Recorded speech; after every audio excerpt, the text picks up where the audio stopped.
चुनाव को लेकर सियासी तपिश बढ़ती ही जा रही है। सूबे में केंद्रीय मंत्री से लेकर प्रधानमंत्री के दौरे हो रहे हैं। पीएम अपने दौरे में चुनावी राज्य यूपी को कई बड़ी सौगातें दे रहे हैं। यूपी चुनाव के मद्देनजर बीजेपी का इन दिनों फोकस पूर्वांचल पर है और इसी सिलसिले में पीएम मोदी 7 दिसंबर को योगी के गढ़ गोरखपुर में रहने वाले हैं। इस दौरान पीएम मोदी गोरखपुर खाद कारखाना, एम्स गोरखपुर, आईसीएमआर के बीआरडी मेडिकल कॉलेज में स्थापित 9 हाईटेक लैब्स का लोकार्पण करेंगे। हिंदुस्तान उर्वरक एवं रसायन लिमिटेड की ओर से निर्मित इस खाद कारखाने से प्रतिवर्ष 12.7 लाख मीट्रिक टन नीम कोटेड यूरिया का उत्पादन होगा। इतने बड़े पैमाने पर खाद उत्पादन से देश के सकल खाद आयात में भारी कमी आएगी तो आत्मनिर्भरता का दम भी देखने को मिलेगा। गोरखपुर में 1968 में स्थापित फर्टिलाइजर कॉरपोरेशन ऑफ इंडिया के खाद कारखाने को 1990 में हुए एक हादसे के बाद बंद कर दिया गया। एक बार यहाँ की मशीनें शांत हुई तो तरक्की से जुड़ी उनकी आवाज को दोबारा सुनने की दिलचस्पी सरकारों ने नहीं दिखाई।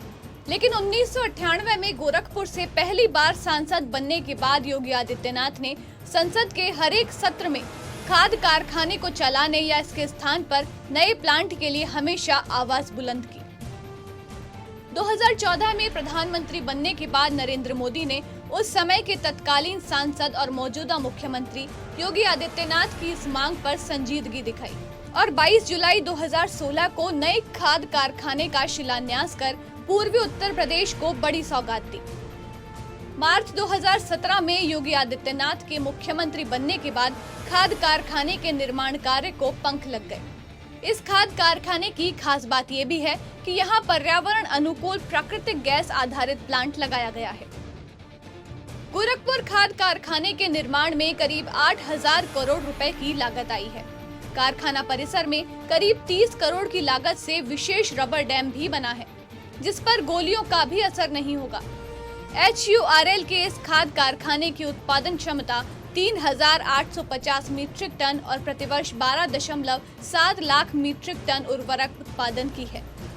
इसके उत्पादनशील होने से पूर्वी उत्तर प्रदेश के साथ ही बिहार और यूपी से सटे अन्य राज्यों में नीम कोटेड यूरिया की बड़े पैमाने पर आपूर्ति सुनिश्चित होगी।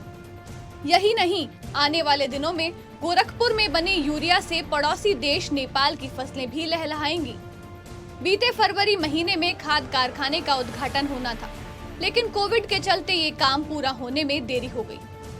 लेकिन 7 दिसंबर को खाद कारखाने के उद्घाटन को लेकर सरकार और प्रशासन ने अपनी तैयारियां तेज कर दी हैं। पीएम मोदी के इस दौरे को लेकर स्थानीय लोगों में गजब का उत्साह देखने को मिल रहा है। समाचार प्लस के लिए गोरखपुर से हरेंद्र दुबे की रिपोर्ट।